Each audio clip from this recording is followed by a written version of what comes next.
नहमदुहु व नुसल्ली अला रसूलिहिल करीम अम्मा बाद फ़ाऊज़ु बिल्लाहि मिनश शैतानिर रजीम बिस्मिल्लाहिर रहमानिर रहीम।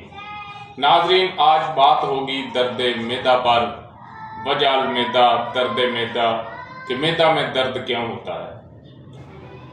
तो सबसे पहले तो ये बात समझ लें कि मैदा जो है इंसान का एक बिल्कुल शरीफ उज़्व है, जिसने बोलना नहीं, आगे से आपको रोकना नहीं।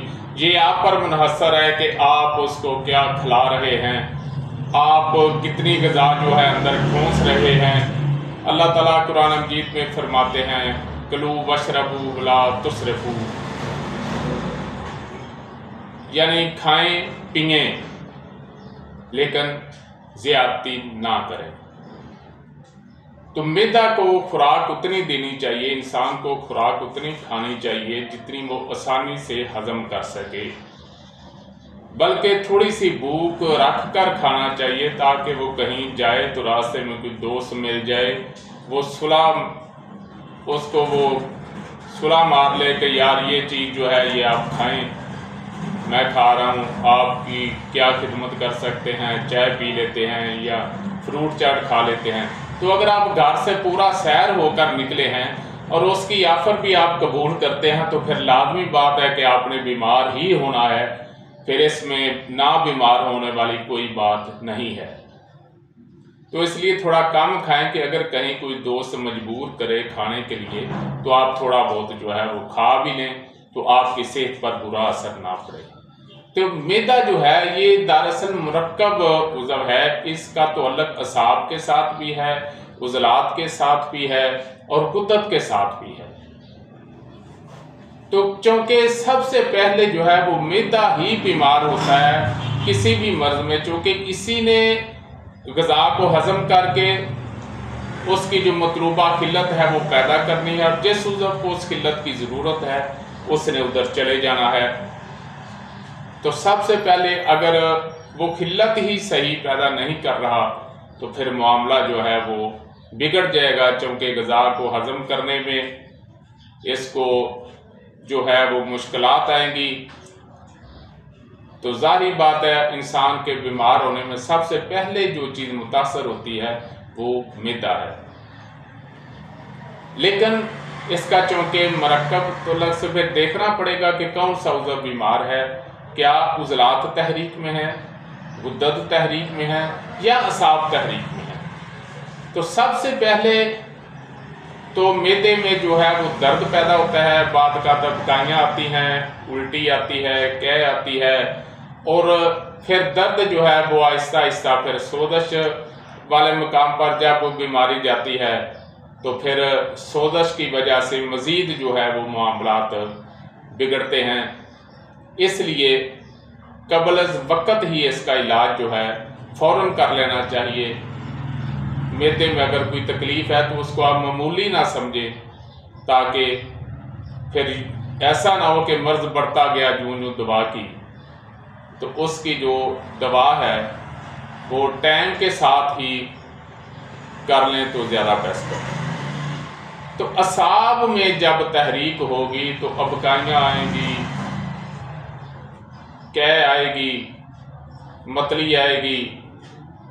तो गुद्दी में भी ऐसा मामला हो जाता है कि उसमें भी कै जो है वो आ जाती है, लेकिन उसका रंग जो है वो पीला होगा, यानी जर्द रंग होगा, पीला होगा। और जब सोजश होगी तो मामला जो है मज़ीद बिगड़ जाएगा। तो सोजश से पहले पहले आप इसको जो है वो ठीक कर लें तो आपके लिए इंतहाई फ़ायदेमंद है। तो असाबी तहरीक में जी का मतलाना, अबकाई आनी और जिस्म में सुस्ती पैदा हो जाती है, उसके लिए आपने दालचीनी और लौंग के कावे का इस्तेमाल करना है और खुशक आलू बुखारा जो है वो भी आप चूस सकते हैं, उससे आपकी जो अबकाइयाँ, मतली वगैरह है वो ठीक हो जाएगी। और अगर मैदे के मुंह पे दर्द है तो ये दर्द जो है ये उज़लाती दर्द है, इसके लिए आपने अजवैन और पुदीने का कावा पीना है, उसमें शहद डाल लें या उसमें आप गुड़ या शक्कर का इस्तेमाल करें।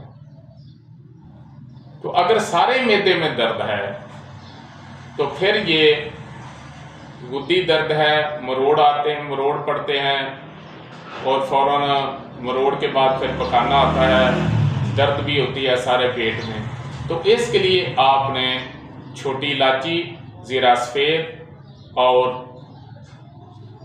सौंफ का कावा जो है वो इस्तेमाल करना है।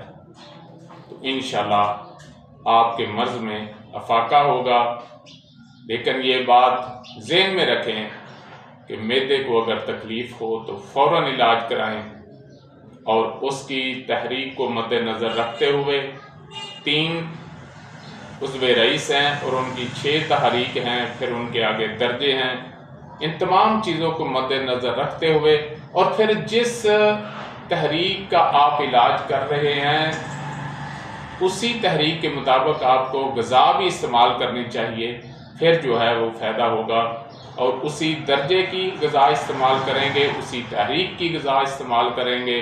कहीं ऐसा भी होता है कि आप दवा जो है वो मुहर्रक और शदीद इस्तेमाल कर रहे हैं और ग़िज़ा मुलय्यन और मुसल इस्तेमाल कर रहे हैं, या फिर दवा मुसल और मुलय्यन इस्तेमाल कर रहे हैं और ग़िज़ा मुहर्रक और शदीद कर रहे हैं, तो फिर कभी फाका होता है और कभी नहीं होता। आप परेशान हो जाते हैं कि मैं इसका असूली इलाज कर रहा हूँ तो ये मामला क्यों बिगड़ रहा है। इसी तरह पेशेंट भी, मरीज़ हजरात भी परेशान हो जाते हैं कि मैं परहेज़ भी कर रहा हूँ, फिर पता नहीं मामला क्या है। तो एक बात ज़हन में रखें कि दौराने इलाज परहेज़ बहुत ज़रूरी है। आम रूटीन में आप बद परहेज़ी कर रहे हैं तो वो इतनी नुकसानदेह नहीं होती जितनी इलाज के दौरान बद परहेज़ी जो है वो नुकसान देती है, क्योंकि अद्वियात अपना काम कर रही होती है और बद परहेज़ी जो चीज़ खाएंगे उसने भी अपना काम करना है। तो दोनों की लड़ाई शुरू हो जाएगी और मामला बिगड़ जाएगा। वमा अलैना इल्लल बलाग।